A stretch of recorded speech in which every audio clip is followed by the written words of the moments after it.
Hi, I'm Rob, and today I'm here with Jake, one of our franchisees at The Good Estate Agent. Jake's been with us now for 2 years, and we both wanted to take this opportunity to share with you his successes, what has been great about his journey so far, and perhaps what's not been so great, etc. So, hi, Jake. Let's start off by, let you tell me about yourself. Yeah, no problem. Cool. So I've had a number of jobs over the past sort of 14 years, whether it's been in sales, whether it's been in management, a lot of corporate businesses. Always wanted to work for myself, never really had the opportunity to do so. But in my most recent career, I was made redundant and was looking for a new role and thought, you know what, now's the time to really do what I want to do for me, rather than a job that just pays the bills. Great, okay. And, was there anything that inspired you to get into a estate agency? Yeah, I obviously looked at other industries, tying it into what I've done previously in the past, but a bit of a cheesy one, but watching Selling the Sunset on TV really inspired me into sort of property and real estate. Obviously, I knew it wasn't going to be as shiny as it was on there, but it did make me think, do you know what, that's where my skills are transferable, that's where it could lie, that's where things are transitioning into future and modern ways of selling property, and definitely thought that's something I could jump into. Yeah, no, that's great. And we might expand into the US, and that will be certainly something Jake will want to be helping with.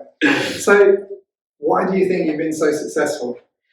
So for me, in my area, I kind of set out when I started to say that if an estate agent does it, I don't want to do it, apart from the things you have to do as an agency. So I wanted to be very different and modern in terms of how we offer our service. So number one, being available 7 days a week at times that suit customers, suits me as well because I can do it around my work-life balance, but also having that personality and having the face of the brand that people recognise. So rather than it being the Good Estate Agent over the door and on the banners, I want people to see that it's Jake at the Good Estate Agent rather than the other way around. Yeah. And same when taking on agents, we're doing the same thing. We're trying to build their brand so that they've got an element of our business within the business as well. Okay. Yeah, that's great. On that note, so what do you think is the best advice you could give someone who's joining the Good Estate Agent? Enjoy it. If you take the energy and go out there with your customers and really connect with them and show real interest in what they're wanting to do, then there's no reason why you shouldn't win instructions off the back of valuations. So one of the big things that I say to my clients is, what are they looking for from an estate agent? So therefore I can adjust my service to their needs, but I also focus on what's their end goal. Yeah. So what do they actually want to achieve? Are they wanting to move house? Are they just wanting to release equity? And then I focus my services around those two elements that they've told me to make sure that I'm offering them a service that's personalised around them, rather than a service that I want to give them, which is kind of what traditional estate agencies do, is say, this is what we offer you and end of, whereas we fully tailor our packages for that client. I think personally, from my point of view, that's exactly why you've been so successful, is that you really embrace the whole idea of the model, the whole idea of that personal service and caring about your customers, and that's what really counts. Can I ask you why the Good Estate Agent?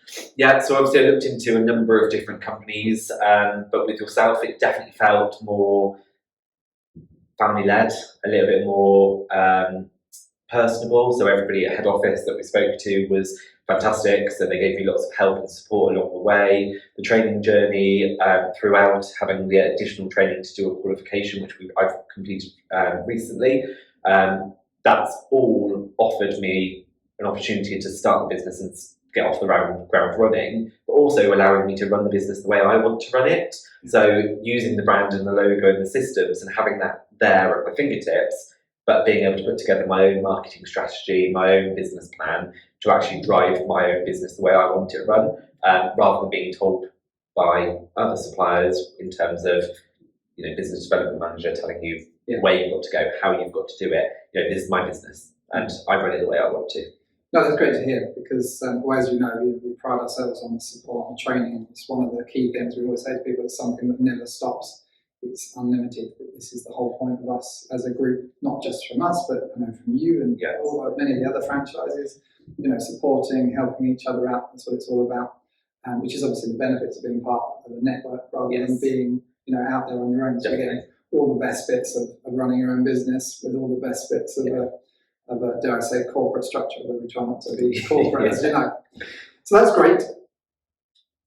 So what challenges did you face when you started the business? Yeah, okay. So when I first started the business, main challenges I faced was that I'd never run a business on my own before. It was, working for corporate businesses. I had managers and support to lean on. So it was understanding where to go, what to do. So getting advice from accountants and financial advisors and kind of putting that business plan in place, which, called yourself, got some advice from that side.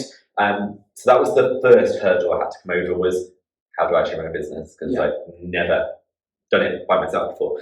After that, it was getting that first listing. So getting that first listing was the hardest thing I think that I had to do. Was how do I get my first property? When I've got that first property, when does the next one come from? But actually that first board I got, and the sale happened very quickly. It was probably within 3 or 4 weeks of starting the business, I got that listing. Got that by just handing out leaflets. I had to walk the streets, posting letters through doors, and kind of just had to suck it up and get out there. But once that first listing went up, the next one came, and then that board went up, and another one came. And even to a point, we got a board on one street, and we ended up selling 5 houses on that same street from that one for sale board.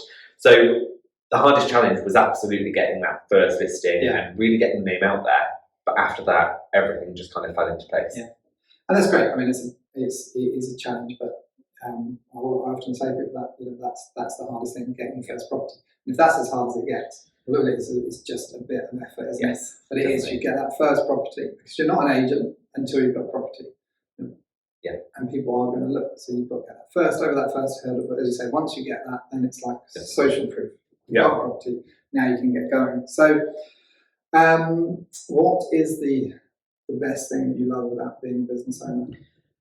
For me, it's the flexibility. So, number one is the flexibility for my customers. So I'm available when they need me, because I don't have office hours, I don't have a salary that I have to stick to or work those hours to get that salary. So I'm able to really service my customers in the best way possible. But that flexibility is twofold. So yes, I can work flexible for my customers, but it allows me to do the school run in the morning every day. It allows me to pick up the kids from school when I want to and spend that time off. If I want to go away for the weekend, this weekend, I'll go, do you know what? Nothing's in the diary, nothing's planned, let's go away. And the business has provided that money to help that happen as well. So yeah, it's that full flexibility of doing the right thing for the customer, but doing the right thing for me, and at the same time enjoying the rewards of working for yourself and spending that money the way you want to spend it. No, that's great, and that is that's the reason why I started the business, started myself being self-employed, was for that flexibility in that time. And I think that's generally what people are after, and quite often that's seen as people, some opinions of she's selling the dream. So that is the reality. Yes, you then I'm not saying you don't work as hard. Sometimes you work harder, but it's when you want to. Yes. You have that day, that day at the sports day, but you might have to catch up on some emails in the evening when the kids are in bed. But that's the trade. But there's some days, like for example, I'm flat out for 3 or 4 days, and that's the reality of it. But then the next day, I might have very few bits to do because I've caught up on it really soon. So actually, then I can really enjoy that day and make the most of it. So yeah, absolutely. That's great. Is there anything you would do differently if you were to start again? Yeah, so when I first started, I really focused on sales because it's kind of what I knew from buying and selling houses myself before. But I was scared of lettings, and I think a lot of people are scared of lettings that don't really understand it. But actually, when I understand the turnaround of income and how quickly you can actually get money from a lettings business to then reinvest into the business, it's much quicker. So actually, my emphasis wouldn't have been sort of 90% sales, 10% lettings, it probably would have been 50% sales, 50% lettings to try and build that business up. Because we're 2 years down the line now, and we've got an excellent reputation as being an agent who sells property, but we're now battling to build that lettings business up. Hence why we've just recruited a lettings advisor to focus on growing that side of the business for us. Yeah, no, that's great. And I always say to people, start with the lettings, because it's quicker money. But you've been fantastically successful. There's no wrong or right way to do it. But if you have that lettings in as well, you've got that guarantee, you build it up, and it's brilliant. But yeah, you've been very successful. You now have some fantastic agents, and focusing on each area, so it's brilliant. So yeah, so Jake, I want to thank you for spending the time and for everything you do for the Good Estate Agent. And yeah, hopefully this video has given you some information, inspiration, and I look forward to talking to you at some point in the future.